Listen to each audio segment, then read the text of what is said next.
तो आज के डीप डाइव में हम नजर डाल रहे हैं मुगल बादशाह जहांगीर पर। जी। हमारे पास कुछ नोट्स हैं उनके दौर के बारे में। हाँ, जहांगीर का शासनकाल।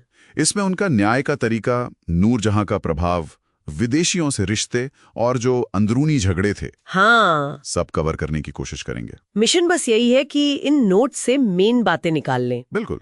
देखिए, जहांगीर को विरासत तो बहुत बड़ी मिली थी अकबर से, एक जमा जमाया साम्राज्य। हाँ, वो तो था। लेकिन उनकी अपनी शख्सियत, अपना स्टाइल, वो थोड़ा अलग था। तो ये देखना इंटरेस्टिंग है कि उन्होंने उस विरासत को कैसे आगे बढ़ाया, क्या नया किया। सही। तो जहांगीर, असली नाम तो नूरुद्दीन मोहम्मद सलीम था। सही। 1605 से 1627 तक। जो एक चीज फौरन दिमाग में आती है वो है जंजीरे अदल, न्याय की जंजीर। हाँ, आगरा किले वाली। क्या लगता है आपको, ये सिर्फ दिखाने के लिए थी या सच में लोग इस्तेमाल करते थे इसे? देखिए, सिंबोलिज्म तो बहुत स्ट्रांग था। मतलब ये दिखाना कि बादशाह तक आम आदमी की भी पहुंच है इंसाफ के लिए। और शुरुआती दौर में ये उनके न्याय पर जोर देने को दिखाता भी है। अब जमीनी हकीकत में ये कितना प्रैक्टिकल था, कौन सच में खींच पाता था, वो कहना मुश्किल है। पर आइडिया अपने आप में यूनिक था। बिल्कुल। अच्छा, फिर 1611 में एक बड़ा मोड़ आया, मेहरुन्निसा से शादी। हाँ, जिन्हें उन्होंने नूरजहां का खिताब दिया, दुनिया की रोशनी। और वो सिर्फ मलिका नहीं रही, बादशाह बेगम बनी। और कहते हैं सल्तनत के कामों में उनका मतलब जबरदस्त दखल था। दखल शायद सही शब्द भी नहीं है, उनका प्रभाव बहुत ही ज्यादा था, अभूतपूर्व उस जमाने के हिसाब से। अच्छा। हाँ, मतलब सिर्फ पर्दे के पीछे से नहीं, बाकायदा सिक्कों पर उनका नाम आया जहांगीर के साथ। सोचिए। अरे वाह, ये तो बड़ी बात है। बिल्कुल। और उन्होंने जो आगरा में अपने पिता एतमाद दौला का मकबरा बनवाया, वो पियत्रा ड्यूरा मतलब संगमरमर में वो जो रंगीन पत्थरों की जड़ाई होती है। हाँ, देखा है, खूबसूरत है। उसका शायद पहला और सबसे बेहतरीन उदाहरणों में से एक है वो। और पंजाब में सराय नूर महल भी, एक पूरा सराय उनके नाम पर। वो दिखाता है कि उनका असर सिर्फ सियासत तक नहीं था, आर्किटेक्चर में भी। अच्छा, तो एक तरफ ये चल रहा था, नूरजहां का प्रभाव बढ़ रहा था, दूसरी तरफ बाहर की दुनिया से भी कांटेक्ट हो रहा था, यूरोप वाले। हाँ बिल्कुल, ये भी बड़ा अहम दौर था। 1608 में कैप्टन विलियम हॉकिंस आए थे ईस्ट इंडिया कंपनी से। हाँ, हॉकिंस। फिर 1615 में सर थॉमस रो, जो इंग्लैंड के राजा जेम्स प्रथम के एम्बेसडर थे। हॉकिंस को तो जहांगीर ने 400 का मनसब भी दिया था। अच्छा, मनसब मतलब कोई रैंक? हाँ, एक तरह का औहदा जिससे तनख्वाह वगैरह तय होती थी। शुरू में थोड़ी आनाकानी हुई, लेकिन आखिरकार जहांगीर ने अंग्रेजों को सूरत में अपनी ट्रेडिंग पोस्ट मतलब फैक्ट्री बनाने की इजाजत दे दी। और ये छोटी सी बात आगे चलकर कितनी बड़ी बन गई। बिल्कुल। भारत में ब्रिटिश प्रभाव की ये एक तरह से नींव थी। और इसी समय एक और बड़ी चीज हुई। मेवाड़ के राणा अमर सिंह, उन्होंने आखिरकार मुगलों की अधीनता स्वीकार कर ली। ओहो, वो लंबा संघर्ष खत्म हुआ। हाँ, जो अकबर के टाइम से चल रहा था। लेकिन सब कुछ इतना अच्छा भी नहीं था। अंदरूनी मुश्किलें भी थीं, जैसे नोट्स में जिक्र है 5वें सिख गुरु अर्जन देव की हत्या का। हाँ, वो एक दुखद और कंट्रोवर्शियल घटना है। वजह ये बताई जाती है कि उन्होंने जहांगीर के बागी बेटे खुसरो की मदद की थी। इस एक घटना ने मुगलों और सिखों के रिश्तों में बहुत कड़वाहट ला दी, जिसका असर आगे तक रहा। और सिर्फ खुसरो ही नहीं, बाद में खुर्रम मतलब शाहजहां और महावत खान ने भी तो विद्रोह किया था। बिल्कुल। पहले बड़े बेटे खुसरो ने, फिर बाद में खुर्रम ने, फिर उनके एक बड़े सेनापति महावत खान ने। तो अंदरूनी चुनौतियां कम नहीं थीं। और दक्षिण में अहमदनगर और मलिक अंबर की चुनौती तो थी ही। मलिक अंबर, हाँ, काफी परेशान किया था उन्होंने मुगलों को। हाँ, दक्कन में मुगल एक्सपेंशन को काफी वक्त तक रोके रखा उन्होंने।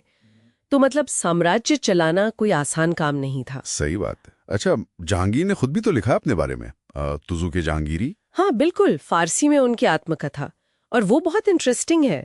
सिर्फ राजकाज की बातें नहीं है उसमें। अच्छा, और क्या है? उनकी अपनी दिलचस्पी, जैसे पेंटिंग का उन्हें बहुत शौक था, प्रकृति, पेड़ पौधे, जानवर, इनका बड़ा बारीक ऑब्जर्वेशन लिखवाया उन्होंने। उस्ताद मंसूर जैसे पेंटर थे उनके दरबार में। हाँ, सुना है, पक्षियों की पेंटिंग के लिए मशहूर थे। तो किताब से उनकी शख्सियत का भी अंदाजा लगता है। खैर, 1627 में उनका इंतकाल हो गया और उन्हें लाहौर में दफनाया गया। तो अगर समेटें तो जहांगीर का दौर कैसा था?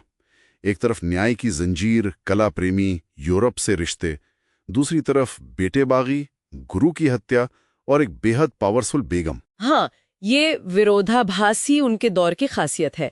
न्याय के ऊंचे दावे भी हैं और राजनीतिक जरूरतें और क्रूरता भी। कला फूल फूल रही है, लेकिन अंदरूनी झगड़े भी चरम पर हैं।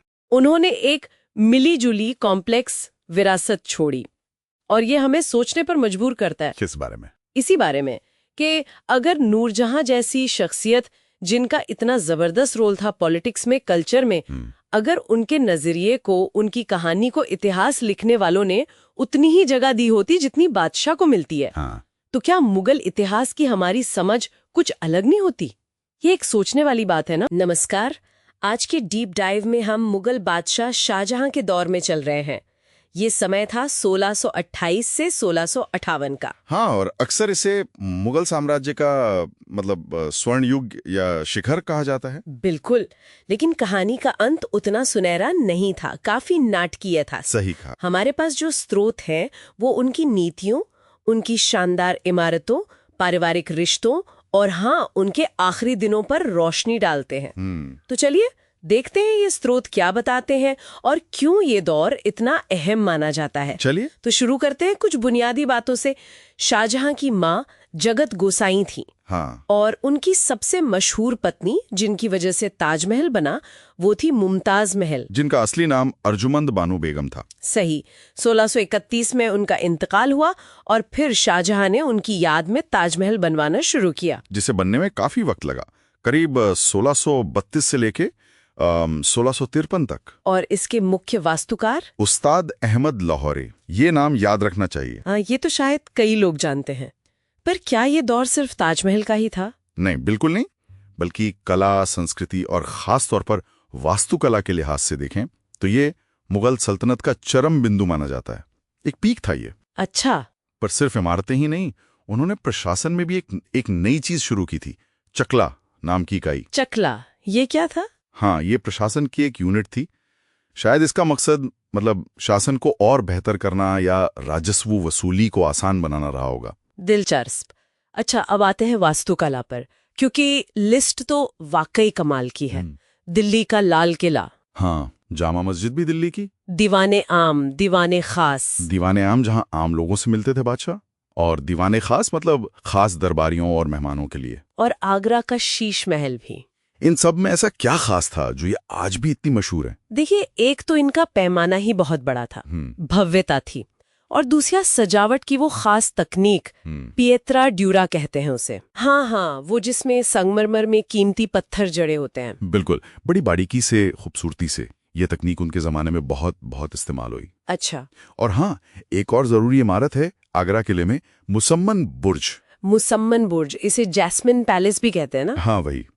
और विडंबना देखिए, कहते हैं कि शाहजहां ने अपनी जिंदगी के जो आखिरी साल थे वो यहीं गुजारे थे, औरंगजेब की कैद में। तो ये इमारतें सिर्फ खूबसूरत नहीं थीं? नहीं, ये शाहजहां की ताकत, उनकी शानो शौकत, उसको दुनिया को दिखाने का एक जरिया भी थी। एक तरह का स्टेटमेंट था ये। मतलब ये सब बहुत बड़ी स्केल पर हो रहा था। क्या इस दौर को सिर्फ दरबारी लोग ही देख रहे थे या बाहर से भी कोई आया था? हाँ, कई विदेशी यात्री भी आए थे उस दौरान भारत। कौन कौन थे? जैसे एक थे पीटर मुंडे। उन्होंने उस वक्त जो अकाल पड़ा था उसका जिक्र किया है अपने लेखों में। अकाल का भी जिक्र है? हाँ। फिर फ्रांस के बर्नायर और टैवर्नियर थे। टैवर्नियर ने तो एक किताब भी लिखी, ट्रैवल्स इन इंडिया। अच्छा। और एक इतालवी यात्री निकोला मानुची, उनका भी जिक्र मिलता है। तो इनके लिखने से क्या फायदा हुआ? इनसे हमें उस दौर का एक बाहरी नजरिया मिलता है। मतलब जो दरबारी इतिहासकार लिख रहे थे उससे कुछ अलग हटकर भी बातें पता चलती हैं। समझी। अच्छा, और शानो शौकत की बात चल ही रही है तो वो मशहूर मयूर सिंहासन, तख्त दाउस। हाँ, तख्त ताउस, क्या चीज थी वो। सुना है दिल्ली के दीवाने खास में रखा गया था। और सोना कितना लगा था उसमें? करीब 1100 किलो। हाँ, कहते तो यही हैं, बेसाब सोना और जवाहरात। और इसी सिंहासन से जुड़ा है कोहिनूर हीरे का जिक्र भी। कोहिनूर, जिसका स्रोत दक्षिण भारत के काकतीय वंश से बताते हैं। बिल्कुल। हालांकि कोहिनूर का अपना इतिहास बहुत लंबा और पेचीदा है। पर यह सिंहासन बाद में? हाँ, उसे बाद में नादिर शाह लूटकर ईरान ले गया था। ये सिंहासन, वो इमारतें, ये सब उस दौर की दौलत और शाही ताकत के प्रतीक थे। और इन सब बातों का मतलब घटनाओं का, निर्माण का, दरबार की शान का कोई आधिकारिक रिकॉर्ड भी तो होगा? बिल्कुल है। अब्दुल हमीद लाहौरी जैसे इतिहासकारों ने पादशाहनामा लिखा। ये उस जमाने का एक बहुत महत्वपूर्ण दस्तावेज है, एक क्रॉनिकल कह सकते हैं। पादशाहनामा। ठीक है, तो मतलब एक तरफ तो ये सब बेमिसाल चीजें बन रही थीं, दौलत थी, दुनिया भर में नाम था, लेकिन फिर कहानी में एक मोड़ आया। ऐसा लगता है हमेशा सब ठीक नहीं रहा। हाँ बिल्कुल। दिक्कतें शुरू हुई 1657 में, जब शाहजहां बहुत बीमार पड़ गए, गंभीर रूप से बीमार। अच्छा। बस यहीं से उनके बेटों के बीच तख्त के लिए लड़ाई शुरू हो गई। बहुत कड़वी जंग थी वो। 4 बेटे थे। और शाहजहां किसे चाहते थे बादशाह बनाना? वो अपने सबसे बड़े बेटे दारा शिको को बहुत पसंद करते थे और उन्हें ही अपना उत्तराधिकारी बनाना चाहते थे। दारा शिको। हाँ, उन्हें तो बाकायदा शहजादा ए बुलंद इकबाल का खिताब भी दिया था, मतलब ऊंचे भाग्य वाला राजकुमार। लेकिन तख्त तो औरंगजेब को मिला है ना? हाँ, आखिर में जीत औरंगजेब की हुई। जुलाई 1658 में उसने सत्ता पर कब्जा कर लिया। और फिर शाहजहां का क्या हुआ? औरंगजेब ने अपने पिता बादशाह शाहजहां को आगरा किले में नजरबंद कर दिया। ओ, उसी आगरा किले में? हाँ, शायद उसी मुसम्मन बुर्ज के आसपास, जहां से कहते हैं कि वो दूर से ताजमहल को देख पाते थे। कितना दुखद। और उनका अंत कैसे हुआ? करीब 8 साल उन्होंने कैद में गुजारे।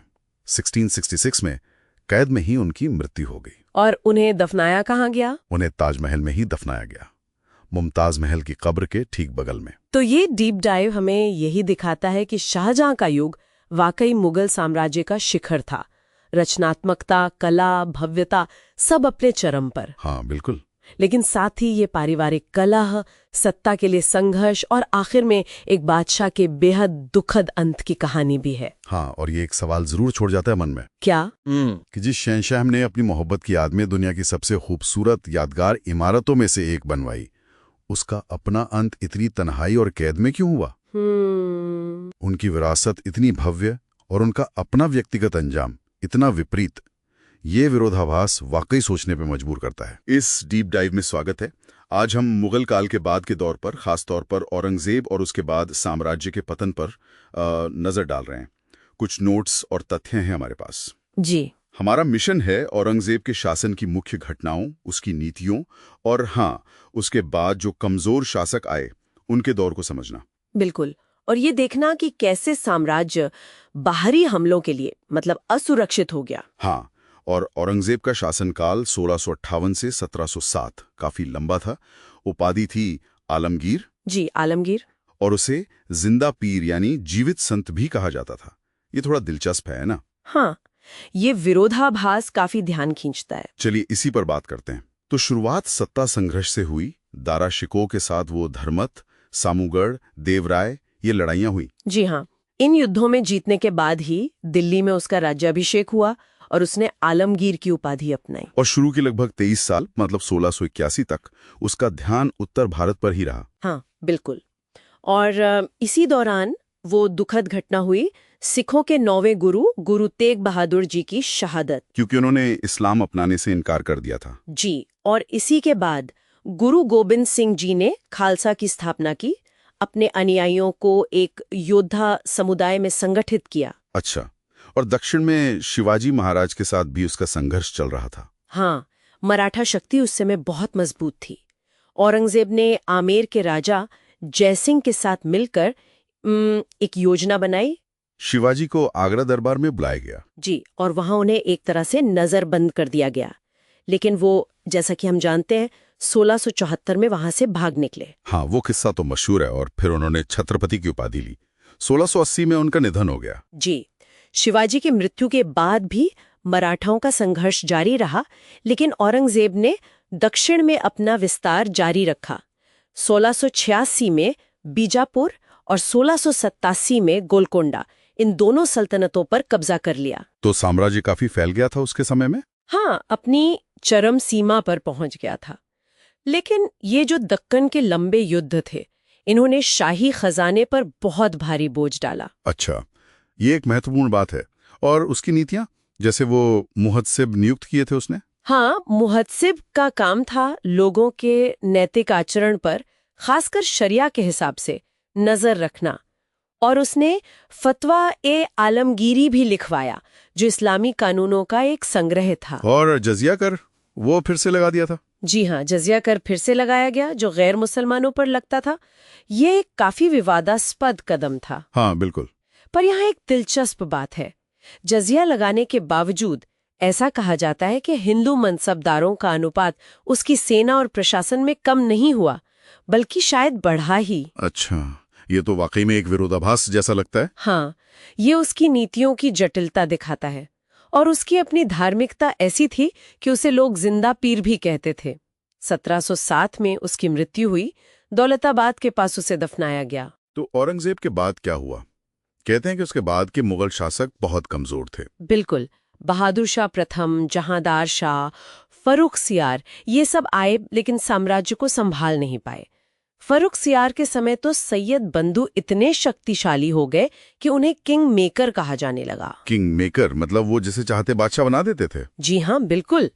उनका बहुत दबदबा हो गया था और ये कमजोरी तब और उजागर हुई जब मोहम्मद शाह रंगीला का शासन आया। हाँ, रंगीला के समय 1719 से 1748 तो वो भयानक हमला हुआ था नादिर शाह का। उफ, हाँ, 1739 में फारस से आया था नादिर शाह। उसने दिल्ली को बुरी तरह लूटा, कत्लेआम किया और वो कोहिनूर हीरा समेत बेहिसाब दौलत ले गया। ये तो साम्राज्य की कमर तोड़ने वाला हमला था। बहुत बड़ा झटका था और इसके बाद भी हमले नहीं रुके। हाँ, वो अफगान शासक अहमद शाह अब्दाली। जी, अब्दाली ने भी 1748 से 1761 के बीच कई बार उत्तर भारत पर हमले किए। पानीपत की तीसरी लड़ाई भी उसी के समय हुई। इसने तो बची खुची ताकत भी खत्म कर दी। तो इसके बाद के बादशाह जैसे अहमद शाह, आलमगीर द्वितीय, शाह आलम द्वितीय, ये सब तो बस नाम के रह गए होंगे। हाँ, बिल्कुल। आखिरी बादशाह बहादुर शाह जफर तक आते आते तो मुगल सत्ता सिर्फ दिल्ली के लाल किले तक ही सिमट कर रह गई थी। वो जो पुरानी प्रशासनिक व्यवस्था थी ना। हाँ, सूबा, सरकार, परगना। जी, सूबेदार, फौजदार, अमलगुजार, ये सब पद थे, लेकिन केंद्र का नियंत्रण लगभग खत्म हो चुका था। ढांचा रह गया था बस। तो कुल मिलाकर हमने देखा कि औरंगजेब का शासन लंबा और प्रभावशाली तो था, हाँ, पर विवादास्पद भी। और उसके बाद अंदरूनी झगड़े, कमजोर नेतृत्व और बाहरी हमलों ने साम्राज्य को पतन की ओर धकेल दिया। हाँ, और ये सोचने वाली बात है कि कैसे औरंगजेब के लगातार युद्धों, खासकर दक्कन के महंगे युद्धों और कुछ नीतियों ने शायद अनजाने में ही सही साम्राज्य को अंदर से खोखला कर दिया था, जिसका फायदा फिर नादिर शाह और अब्दाली जैसे हमलावरों ने उठाया। बिल्कुल। चलिए जाते जाते एक सवाल छोड़ जाते हैं। एक तरफ औरंगजेब को जिंदा पीर कहा गया उसकी निजी धर्मपरायणता के लिए, दूसरी तरफ गुरु तेग बहादुर की हत्या जैसे कठोर कदम भी उसी के शासन में उठाए गए। इस विरोधाभास को कैसे देखा जाए? ये सवाल उस युग में सत्ता, सियासत और धर्म के जो उलझे हुए रिश्ते थे उनकी तरफ इशारा करता है। बिल्कुल, सोचने के लिए एक दिलचस्प बिंदु है ये। नमस्कार और द डीप ड्राइव में आपका स्वागत है। आज हमारे पास है मुगल काल से जुड़े कुछ दिलचस्प ऐतिहासिक नोट्स, खास तौर पर प्रशासन और वास्तुकला पर। बिल्कुल, और इन नोट्स की एक जो अहम बात है वो ये कि इनमें कई राजपूत राजाओं का जिक्र है जिन्होंने मुगलों के तहत मतलब काफी महत्वपूर्ण भूमिका निभाई। हाँ, जैसे कि खास करके आमेर और जोधपुर के शासक। इन नोट्स के हिसाब से उन्हें अपनी जागीरों में मतलब अपनी रियासतों में काफी हद तक यूं समझिए स्वायत्ता मिली हुई थी। अच्छा, सिर्फ अपनी रियासतों तक ही नहीं, शायद नोट्स में गुजरात और मालवा का भी जिक्र है। हाँ, बिल्कुल। ये बड़े प्रभावशाली राजपूत परिवार थे, तो इन्हें गुजरात और मालवा जैसे जो उस वक्त के अमीर सूबे थे उनकी सूबेदारी मतलब गवर्नरशिप भी मिली। जैसे जोधपुर के राजा अजीत सिंह, वो गुजरात के गवर्नर थे। जी, और आमेर के सवाई राजा जयसिंह वो मालवा के गवर्नर रहे। और सवाई राजा जयसिंह, इन्होंने ही तो जयपुर शहर बसाया था ना। हाँ, और वो 5 जगहों पर जंतर मंतर भी। हाँ बिल्कुल। दिल्ली, जयपुर, बनारस, उज्जैन और मथुरा। खगोल विज्ञान में बहुत रुचि थी उनकी। और बाद में नोट्स के मुताबिक 1722 के आसपास उन्हें आगरा की सूबेदारी भी दी गई थी। तो ये दिखाता है कि कैसे मतलब रीजनल पावर्स भी मुगल सिस्टम में काम कर रही थी। सही। तो इस डीप डाइव का मिशन फिर साफ है।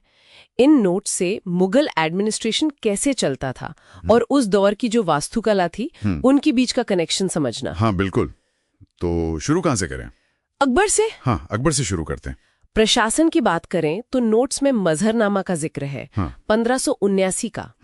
इसका क्या मतलब था, क्या अहमियत थी इसकी? देखिए, मजहरनामा एक तरह की घोषणा थी। इसने अकबर को धार्मिक मामलों में एक तरह से सुप्रीम अथॉरिटी बना दिया। उलेमाओं का जो दखल था वो कम हुआ इससे। अच्छा। और इसी दौर में 1586 में कश्मीर को मुगल साम्राज्य में मिलाया गया। और प्रशासक की रीढ़ की हड्डी थी मनसबदारी सिस्टम। हाँ, मनसबदारी। उसमें जात और सवार का जिक्र है नोट्स में। ये क्या थे? जी, जात से तय होता था कि किसी अधिकारी का पद क्या है, उसका रुतबा, उसकी तनख्वाह, और सवार से ये तय होता था कि उसे कितने घुड़सवार सैनिक मेंटेन करने हैं। ये मिलिट्री और सिविल दोनों तरह के एडमिनिस्ट्रेशन का बेसिस था। और इसी एडमिनिस्ट्रेटिव स्टेबिलिटी का असर फिर हमें आर्किटेक्चर पे भी दिखता है। अकबर के टाइम का सबसे फेमस फतेहपुर सीकरी का बुलंद दरवाजा। बिल्कुल, गुजरात विजय की याद में बनवाया गया, बहुत ही भव्य है। और फतेहपुर सीकरी तो पूरा शहर ही बसाया था ना? हाँ, पूरा कॉम्प्लेक्स है वो। वहीं पे शेख सलीम चिश्ती की दरगाह है, उनका मकबरा। कहा जाता है कि ये अकबर के वक्त की पहली बड़ी मार्बल की इमारत थी, संगमरमर की, जिसे बाद में जहांगीर ने शायद और बेहतर करवाया। और बीरबल महल, तानसेन महल, ये सब भी वही हैं? जी, फतेहपुर सीकरी में ही।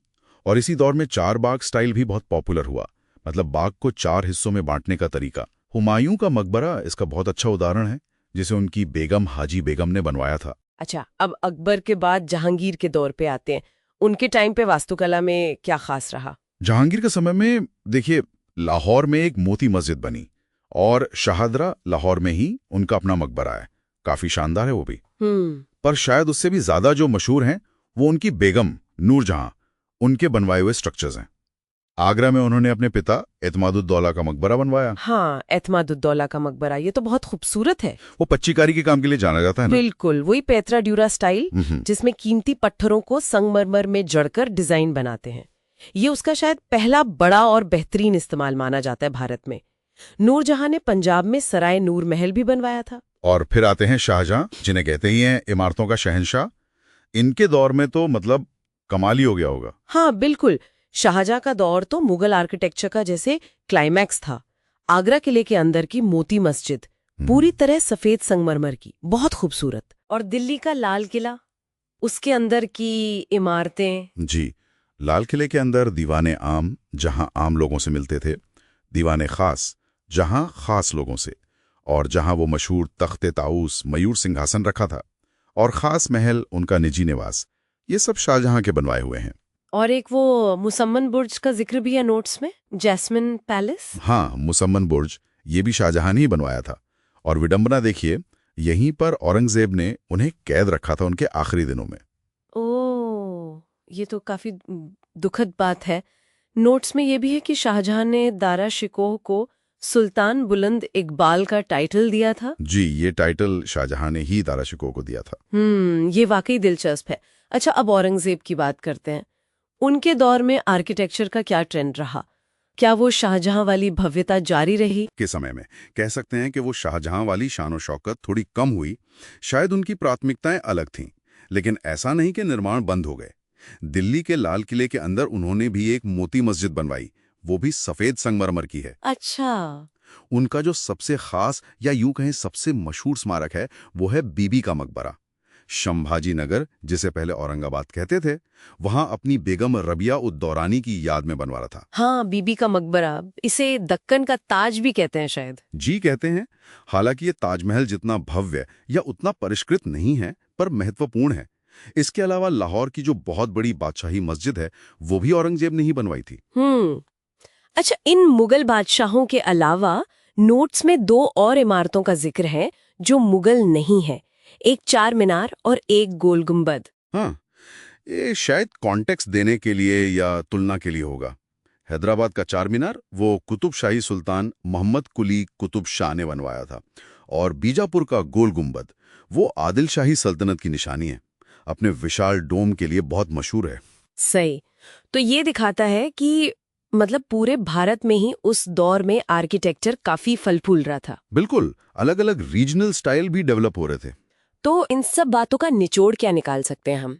हमने देखा कैसे राजपूत राजा मुगल एडमिनिस्ट्रेशन का हिस्सा थे, कैसे मनसबदारी सिस्टम काम करता था, और फिर आर्किटेक्चर में अकबर से औरंगजेब तक कैसे बदलाव आए। हाँ, अकबर की इमारतों में एक ताकत दिखती है, जैसे बुलंद दरवाजा। फिर जहांगीर और खासकर नूरजहां के टाइम पे वो पिएट्रा न्यूरा वाला काम आया, शाहजहां के दौर में संगमरमर और नक्काशी पर जोर रहा, और औरंगजेब के टाइम पे सिंप्लिसिटी थोड़ी बढ़ी लेकिन स्केल बड़ा रहा, जैसे बादशाही मस्जिद।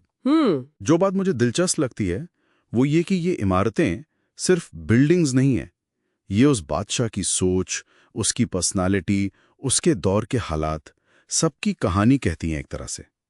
चाहे वो बुलंद दरवाजा हो या एहतमाद-उद-दौला का मकबरा या बीबी का मकबरा। सही कहा, ये सिर्फ पत्थर नहीं, इतिहास बोल रहा है। और श्रोताओं के लिए एक सोचने वाली बात छोड़ जाते हैं।